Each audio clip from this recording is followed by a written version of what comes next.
JD here on a lovely, well, blue sky on the Gold Coast. I want to pick on a real estate agent. I don't normally pick on people, do I, Go? No. Okay, so therefore, we have a segment that I've been doing on Facebook called Don't Be a Dickhead. And it's got a little bit of traction. And this would have to be one of the most severe cases of dickheaditis. Yes. It's a real estate agent who had put a sandwich board not far away from where we live, selling a home, and next to the sandwich board was a price tag of $1 million and something, so it was a reasonable sort of home. And I've got to show you, this is the sandwich board that he put on the side of the road to promote an open house for a house that would be around, I don't know, $1 million or something. Let me just turn the camera around. Gail's got on her phone here so I can show you. Look at that. That's the sandwich board. That's the sandwich board. Disgusting. They haven't even wiped off the chalk behind it. I think he stole it from a butcher shop. Open home, 5-bed, 2-bath. What is it? What's that there? Five-car garage, yeah. Big pool, workshop. 2 words, of course it always is, isn't it? And yeah, whatever it is, they're secure. And can you imagine that? Like that is. Sorry, we've got the sun in the way. That is flogging a product that's over $1 million. What is there to say? There's nothing other than dickhead. Just incredible. Okay. Speaking of dickheaditis, though, it is rampant. It is absolutely rampant. We were at a shopping centre, and of course everyone's just got 50, 60. I think there was one store that had 90% off. I don't know. How could you stay open? Oh dear. And so coming out of this awful period that we've all been through, everyone's decided that the way to be different from everyone else is just to be giving a higher discount. Just give a higher discount.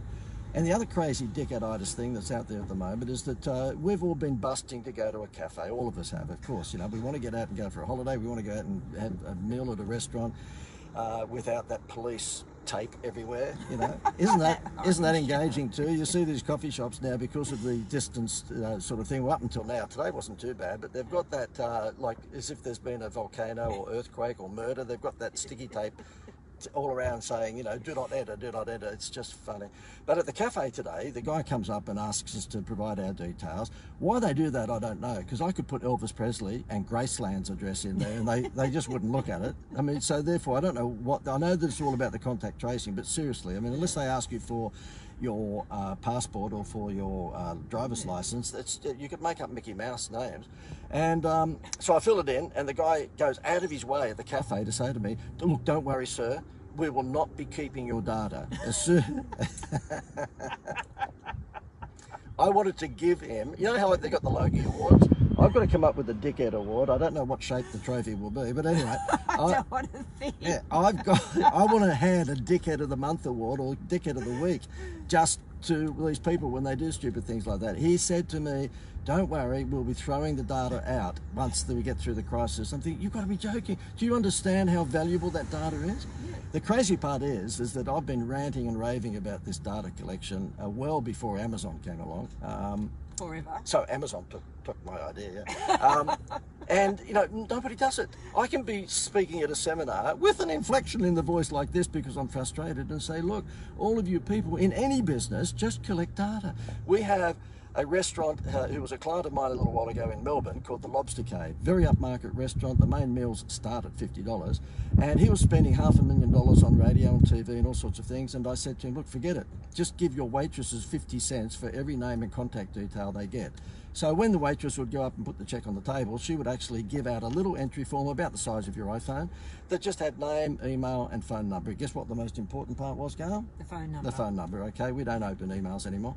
So therefore, she would get 50 cents times how many ever people were around the table. And so if there's 4 people around the table, she just picked up $2. And he's got 92,000 on his list now, some years later, but just even in the first few months, he collected enough data to be able to exploit that. And I was at his restaurant one time, and his office was on top of 150 seats, and he said to me, JD, let me show you how your bullshit direct marketing stuff works. He's a bit of a cheeky bugger. I said, okay. So he yells out to Darlene, his secretary, and no one should have that name, but anyway. He yelled out, Darlene! And she comes in with her tablet, and he says, not a tablet as in headache tablet, but yeah. And he says, tell JD how many seats we've got booked tonight. It was a Wednesday. And she looks at the tablet. She goes, oh, well, 68. He said, well, we've got 150 seats, Darlene. You better send out JD's dickhead text message number 4.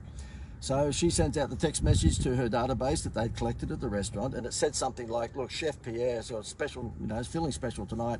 If you would like to come in and register right now that you're going to be booking, we'll give you a special lobster tail deal for meal for 2 for $68. And she walks in 10 minutes later and says, we're all booked out. Okay, so he had time sensitivity and urgency to it, special deal, and he texts that sort of thing out every afternoon at about 2:30 or 3 o'clock, and he fills his restaurant every night. He's the only restaurant in the world that is full every night. Every night, except Christmas night because he's not open. But 350, 5 days a year, he's the only restaurant in the world, in my opinion, who is full because he collects data and that he uses it. But the amount of dickheads that are out there that are running who are running businesses and don't collect. So this guy in a COVID-19 sort of hopefully exit period that we're coming through at the moment, they've been forced to collect data and they're promising you that they're going to throw it away. I just want them to type into their computer AMAZON, right? Yeah, just have a look what happens when you collect freaking data. I feel better. Have you got anything to say, by the way, Gar? Well, I was actually going to say we did have a coffee shop once that did all the collecting of the data, and then when they sold their business, I mean, they collected, I forget how many. Not our coffee shop, it was a client. Yeah. It was a client. And he collected the data like you told him to do. Same sort of thing where they just put it down on everybody around the table. And when he went to sell the business, you told him don't mention the database. Don't mention the database until you've actually got the price of the business over the line, and then bring it up. You can tell the story from then on. I don't want to tell the story. Okay, so then what happened is when... Yes, I do. Yes, I do. I do want to tell the story. So, she was taking over then. You cannot let the side saddle person take over your Facebook Live. What would the world come to, Gar? No, it's just no, all jokes aside, look, what happened, he rings me, he said, look, they're going to give me $1 million for the restaurant or thereabouts. He said, what should I charge for the database? And we collected the database by doing exactly what I just said then. This was a restaurant in Sanctuary Cove, by the way, on the Gold Coast.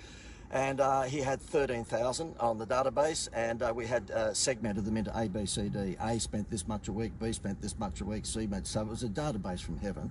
And who's going to want to buy the restaurant and not want to buy the database? So he said, how much should I charge for it? I said, I'll pull a number out of your ass, mate. I don't know. I mean, pull a number out. So he just picked a number, 95,000 or 96,000. It's just under 100 grand. The guy wrote the check on the spot. Why would you not buy the database if you just paid $1 million for the restaurant? And also the database had in it how much they spend a week. I mean, goodness me. So anyway, enough of that. But if you are in business and you're not collecting data, you might like to learn how to. You know it's a sell, Gail. You know it's coming up. Some idiot will troll me on here and go, oh, you just give out all this good information because you want to sell something at the end. Oh, you're a genius, yeah. So listen, there's a link above me or below me here somewhere whereby you can actually learn how to collect data and how to have a persuasive wow factor Happy Meal toy to take their eyes off the price and hopefully give you a point of difference from your competitors. It's a free holiday that you can get for a family in Australia, 5 days, and you pay $97, and then of course you give that away as a free incentive, a Happy Meal toy, when someone buys your product or service. I won't go on about it. You can click the link above or below me here and you can see how it works. I'm out of here. We've got to go and get, I don't know, some life-threatening Saturday shopping, like a loaf of bread or something like that. I wonder whether the baker will collect my data. No. Not a chance.